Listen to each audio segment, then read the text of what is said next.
We want help from any difficulty. We definitely want to be saved from the things that give us anxiety and that we're afraid of. And at the same time, we want provision. We want provision, even if we can't imagine where it comes from, Allah subhanahu wa ta'ala can provide. And that is what comes out of excessive istighfar. We spoke about the power of la hawla wa la quwwata illa billah.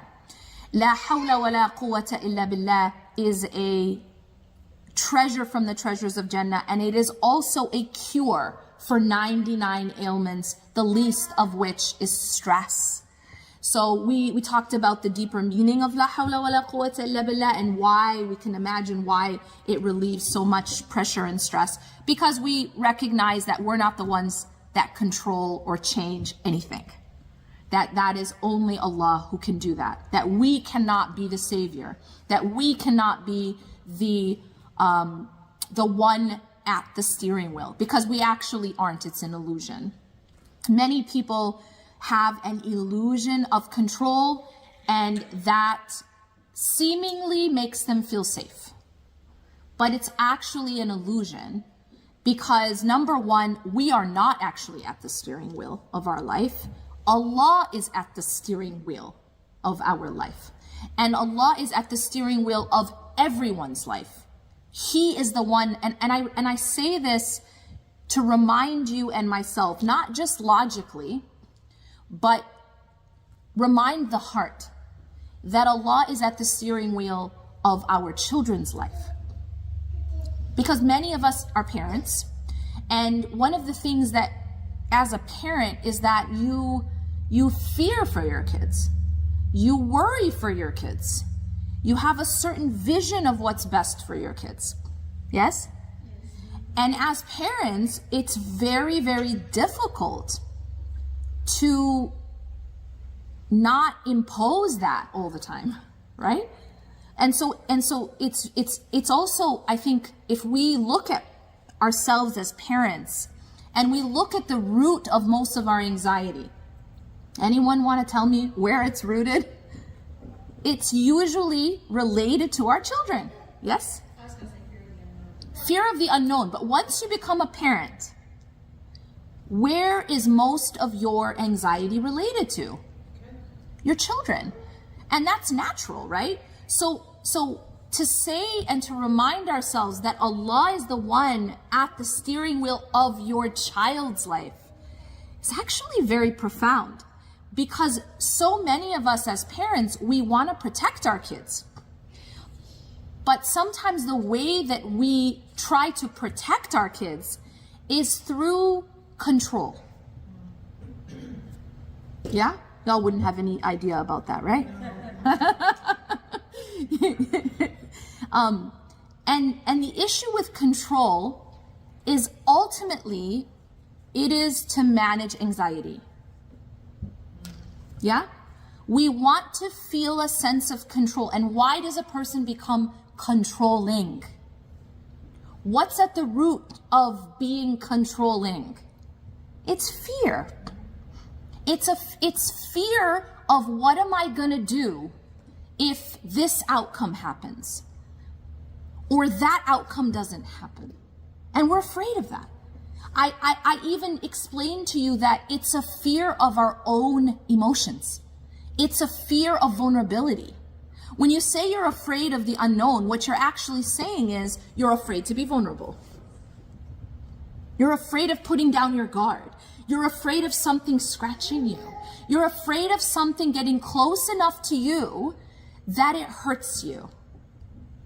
That is the root. That's what's behind controlling behavior. What's behind controlling behavior, if you take off all the layers and all the armor of controlling behavior, it is a person who's afraid. It is a person who has anxiety and fear of what may come. And the fear that if I put my guard down, if I don't control this situation, if I don't control every aspect of this situation, I might get hurt. I might get disappointed. In other words, I might have to be vulnerable. In other words, I might have to feel something. And I'm going to take this back to that root because we're afraid to feel. Many of us are afraid to feel. We're afraid to feel our emotions. We want to be protected from having to feel things.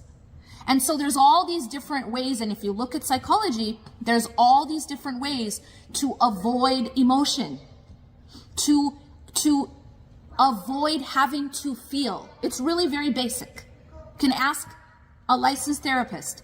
It's really very basic. What we're doing is we don't know how to interact with our own emotions. We don't know how to process our own emotions. We don't know how to digest, how to face our own emotions. And actually that becomes the root cause of dysfunction. It becomes the root cause of illness. It becomes the root cause of problems, whether it's inside of you, outside of you, or between you and others. It becomes the root cause. So when you go back and you look at something like the need to feel control, because I know a lot of us struggle with that. I know a lot of our parents struggled with that, especially when you are in survival mode. Now let's go back to that, because many of us grew up with parents who were in survival mode. Do you know why that is? Well, because many of our parents were immigrants, or many of our parents might have even been refugees, and they came from trauma. They came from parents who came from trauma. They came from parents who came from poverty. They came from parents who came from war. They came from parents who came from, who were refugees themselves. They came from trauma, and their parents came from trauma, and their parents came from trauma. You understand? And so many of us grew up with parents who were in survival mode. Now, when you're in survival mode, as we talked about, you are simply not using your prefrontal cortex. The part of the human being that makes us higher creatures than animals is simply the prefrontal cortex. There are parts of our brain that are animalistic, right? Animals can also have fear.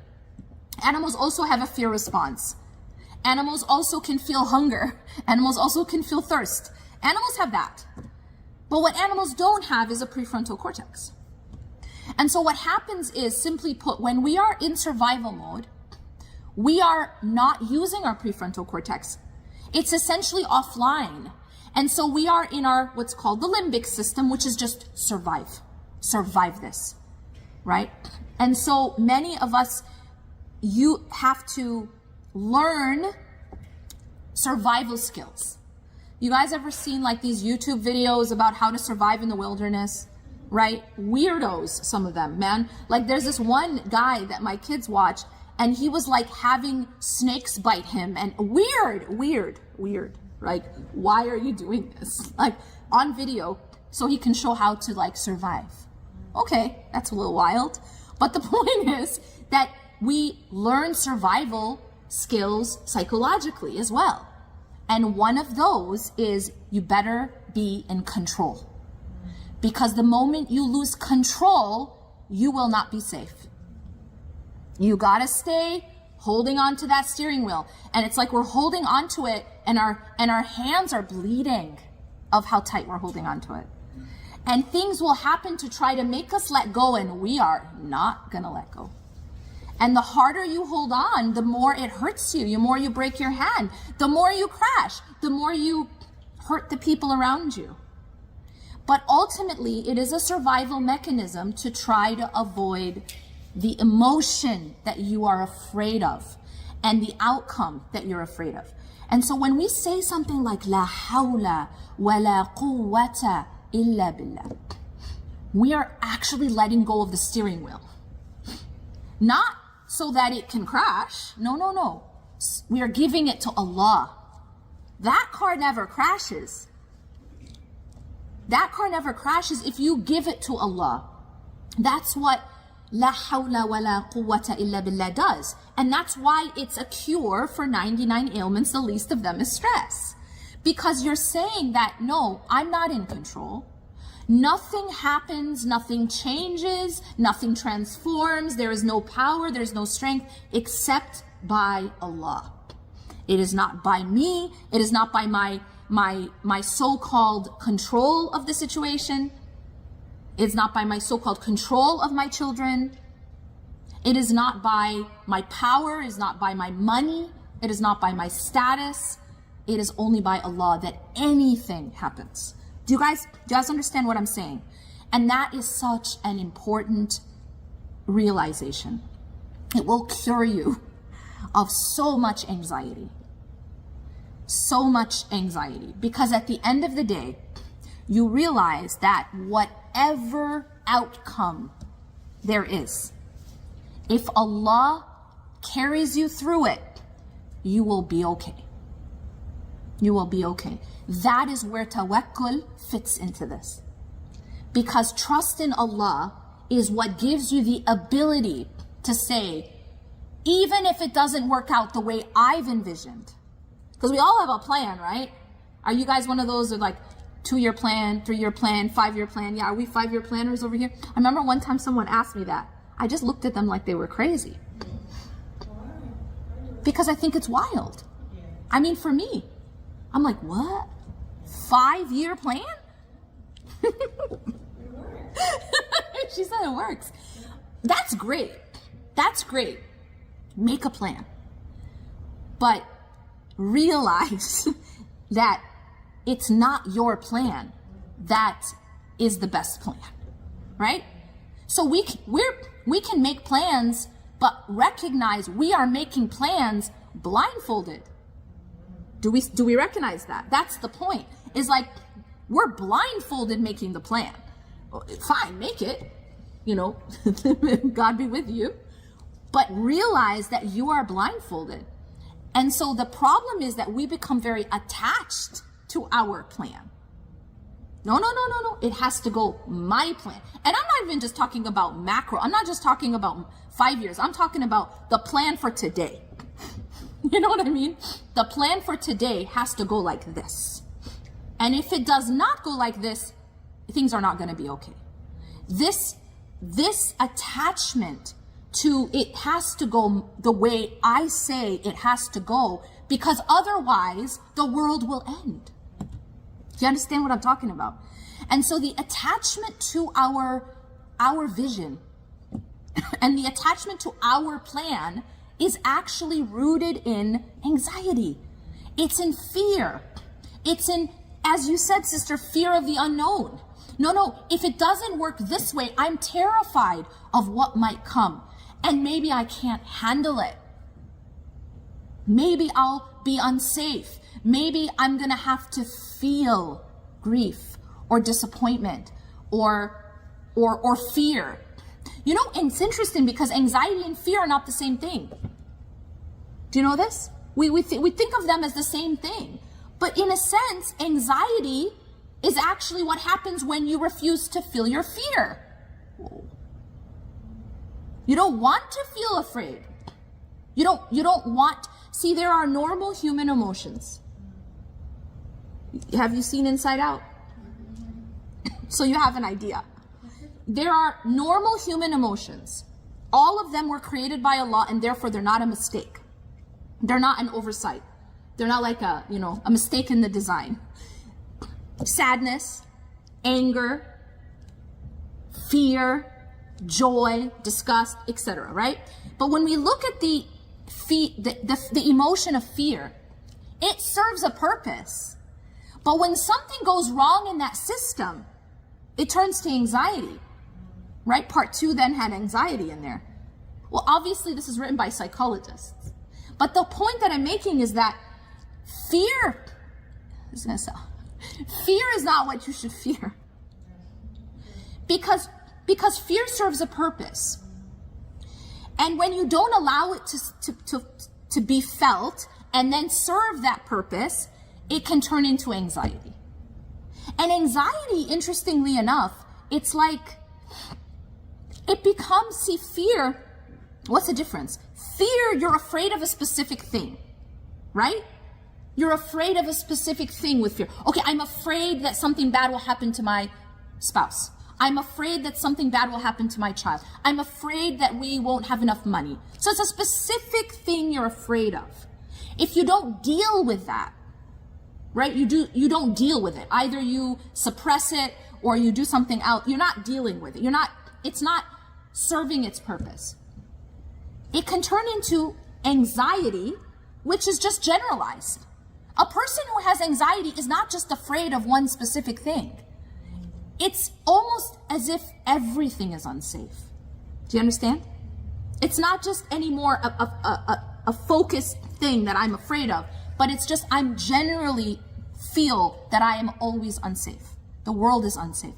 One of the roots of anxiety comes when, one example that Dr. Gabor Mate discussed is that when you think about a child who is afraid, what does the child do when they're afraid? A child who can't talk, say. But how? How do they communicate it? They cry, right? That's the design of Allah. The child who's afraid cries. Now, why is the child designed to cry? To get security from the caretaker, yes? So the child, the system goes like this. Child feels fear. Child cries out for help, security, safety.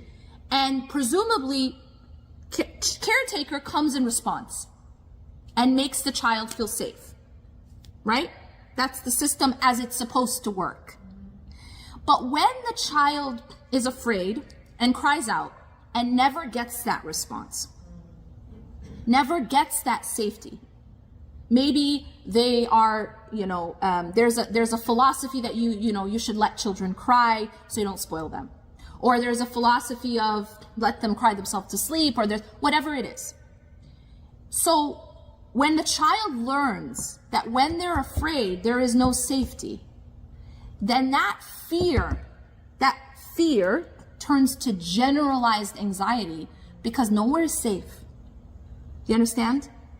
If I am afraid and then I get safety, then I realize, okay, the world is safe. There's safety. Safety exists. Safety exists because I got that safety when I was scared. But imagine that you didn't.